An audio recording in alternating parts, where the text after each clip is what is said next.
¿El hecho de que Nezuko ahora pueda caminar bajo el sol sin que muera fue un guionazo? Bueno, para hacer este video tuve que hacer una extensa investigación, ya que como tal no hay una respuesta oficial para este problema. O espera, ¿sí la hay?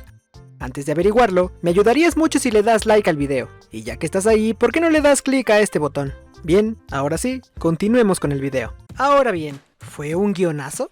Y la verdad es que esta ha sido una de las preguntas más difíciles de contestar, ya que no existe una definición específica para la palabra guionazo. Y este término ha sido tomado por espectadores de cine, películas y anime para referirse a muchas cosas. Y después de horas de leer artículos, ver videos y opiniones, creo que ya puedo definir qué son esas cosas. Bien, el término guionazo se puede definir como una situación en el ámbito del anime o de una serie en general, que destruye la lógica interna de la trama al agregar o quitar elementos repentinamente, provocando un resultado a favor del personaje o trama a expensas de la coherencia de los personajes o la trama en casos específicos. En otras palabras, es cuando el guionista realiza una acción narrativa que carece de sentido o justificación dentro de la trama o los personajes, simplemente porque desea que suceda, sin preocuparse por la coherencia lógica. O básicamente, en mi opinión creo que el guionazo es cuando el guionista resuelve un problema de manera conveniente utilizando el poder del guión.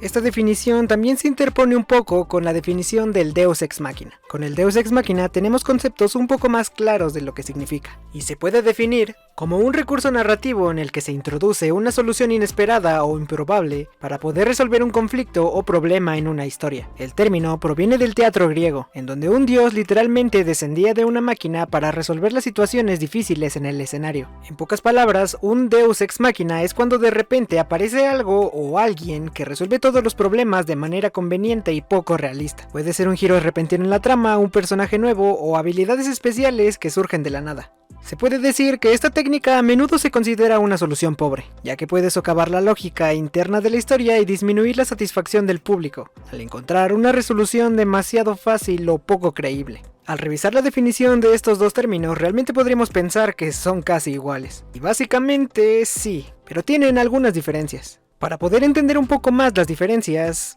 basémonos en este pequeño cuadro comparativo y expliquémoslo un poco. Primero está el contexto. El término guionazo es más asociado con el anime y las series en general, mientras que el Deus Ex Machina tiene sus raíces en el teatro griego y se utiliza en un contexto más amplio, que abarca diversas formas de narrativa. Después tendríamos el enfoque narrativo. Un guionazo se centra en la falta de coherencia y lógica interna en una serie, donde elementos se añaden o se quitan repentinamente sin justificación, a favor de un personaje o trama. Por otro lado, un Deus Ex Machina se refiere a una solución inesperada e improbable, que se introduce en la trama para resolver un conflicto, a menudo poco realista, en la resolución de problemas, mientras que un guionazo se enfoca en los problemas narrativos y la falta de consistencia en una historia. Un Deus Ex Machina se refiere a una solución externa o imprevista que aparece para solucionar un conflicto sin una construcción adecuada en la trama. Y por último, las consecuencias narrativas. Un guionazo puede afectar negativamente la calidad de una serie al socavar la coherencia y la lógica de la trama, mientras que un Deus Ex Machina también puede ser visto como una solución pobre en términos de narrativa, ya que puede resultar en una resolución poco satisfactoria y poco creíble para los espectadores o lectores. Bien, ¿y todo esto qué?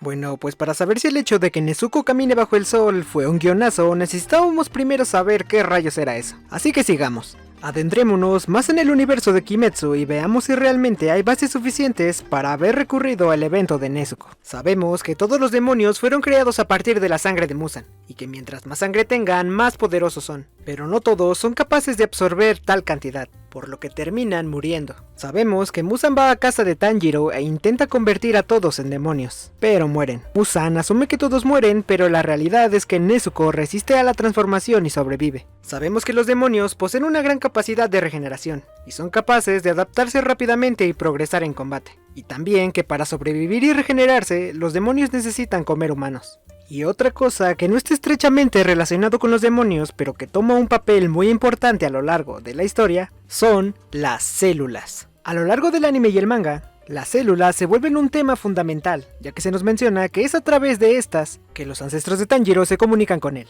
Y espera, Sé que suena totalmente loco, pero déjame explicarlo. No es que puedan hablar directamente con él, sino más bien que las células son capaces de almacenar recuerdos, que a mi parecer puede estar relacionado con algo que científicamente se llama información genética. Esto, en la rama de la genética, está relacionada a factores ambientales y la interacción de los genes con el entorno. Es decir, que las células son capaces de heredar predisposiciones genéticas dependiendo de los acontecimientos a los que estuvieron expuestos los predecesores. Esto podemos dejarlo como una pequeña teoría, pues tal vez la autora de Kimetsu no Yaiba tomó esto y lo adaptó de cierta forma en su obra. Entre las pruebas más claras que tengo para respaldar esto, se nos muestra en el capítulo número 193 del manga, cuando Muzan se encuentra peleando con un Tanjiro muy malherido y cansado. Muzan comienza a preguntarse el por qué no puede vencer a un simple humano herido, en 1 contra 1, recordando que en unos momentos antes, Tamayo le atravesó el cuerpo con una medicina que lo convertiría en humano, y al poco tiempo, Muzan absorbe a Tamayo y logra detener un poco el avance de la medicina, pero es hasta la pelea de Tanjiro que Muzan se da cuenta que el efecto de la medicina no era solo para hacerlo humano, sino que tiene más efectos, y para conocerlos, Muzan literalmente dice que le preguntará a las células que absorbió de Tamayo. Es ahí cuando dentro de las células puede hablar con Tamayo, la cual se niega a darle una respuesta, por lo que Muzan va directamente hasta la memoria de las células, y logra ver un recuerdo en el que ve a la pilar del insecto Shinobu, que también intervino en la creación de la medicina, y descubre que el segundo efecto lo estaba envejeciendo 50 años por cada minuto. Y bueno, podemos decir que es sobre el hecho de que las células puedan almacenar recuerdos, en lo que podemos basarnos para explicar muchas cosas. Por ejemplo, el hecho de que Tanjiro pueda recordar parte de lo que fue la respiración solar es debido a que sus ancestros conocieron a Yorichi, y este les mostró parte de las posturas de la respiración solar, y son los ancestros de Tanjiro quienes le prometen que le enseñarán a sus descendientes el Hinokami Kagura, y heredarán los pendientes. Y siguiendo la lógica, Tanjiro es capaz de ver estos recuerdos a través de sus células, y es por eso que Nezuko y él son capaces de usar esta respiración. Ahora, sabiendo todo esto, me gustaría mencionar algunas teorías que encontré acerca de por qué Nezuko fue capaz de ganarle al sol.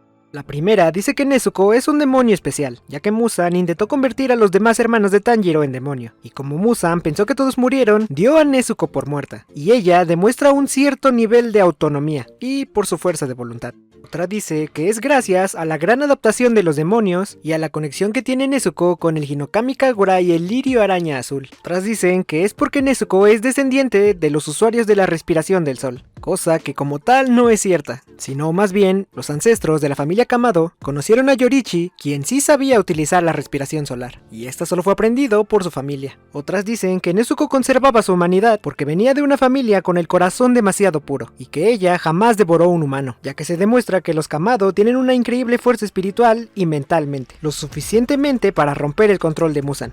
Y bueno, la verdad es que todas tienen parte de la verdad, así que sigamos. Cuando comienza el anime y Nezuko se transforma en demonio, podemos ver que es capaz de contenerse y no comer humanos. Y durante el entrenamiento con Urokodaki para el examen de cazadores, Nezuko comienza un periodo de invernación. Es en este momento en donde podemos decir que Nezuko usa la gran capacidad de los demonios de adaptarse y empieza a mutar sus células para generar otra forma de obtener energía. Y es así que después de 3 años, logra que sus células obtengan energías durmiendo, en lugar de comer humanos. Esta sería la primer gran capacidad de Nezuko. Otra de ellas es que al ser una Kamado, Nezuko también tiene recuerdos del Hinokami Kagura, al igual que Tanjiro, por lo que después podemos verla usando esta habilidad a través de su sangre. A lo largo del viaje de Tanjiro y Nezuko también se nos dice que Tamayo ha estado investigando y experimentando con la sangre de Nezuko.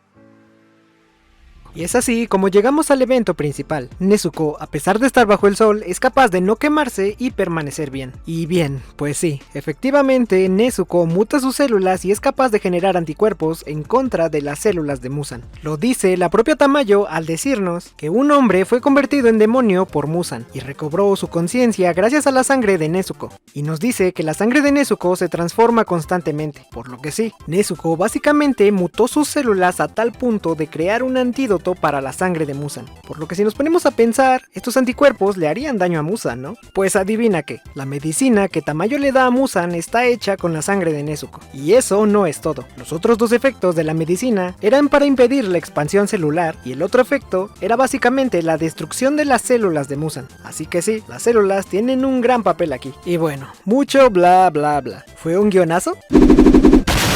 Y la respuesta es que no. No es un guionazo, pero adivina qué. Sí es un Deus Ex Machina. Ah, ¿verdad? Te dije que la explicación serviría de algo. Como dijimos, un guionazo es un hecho que pasa por la obra santa de la mano del guionista. En este caso, mangaka. Para resolver un problema sin ninguna base, básicamente porque quiere y porque puede. Ahora, un Deus Ex Machina es un suceso o algo que sucede de forma repentina o sorpresiva, pero que no tiene las suficientes bases. Ya vas entendiendo, ¿no? Pudo haber sido un guionazo si desde un inicio no se nos hubieran dado pistas o bases de que Nezuko era una demonio diferente, o que no tenía conexión alguna con el Hinokami Kagura, pero de lo contrario se nos fueron dando bases, no muchas y no muy claras, es verdad, pero están ahí, así que sí.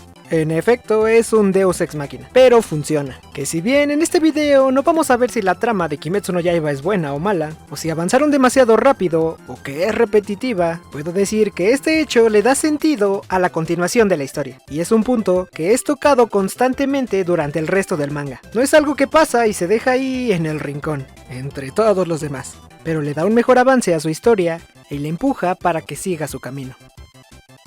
Gracias por ver el video. Esta investigación fue un poco complicada de hacer, así que te agradecería mucho si me regalas una manita arriba. Y básicamente eso sería todo. Les habló Yuichi y hasta el próximo video.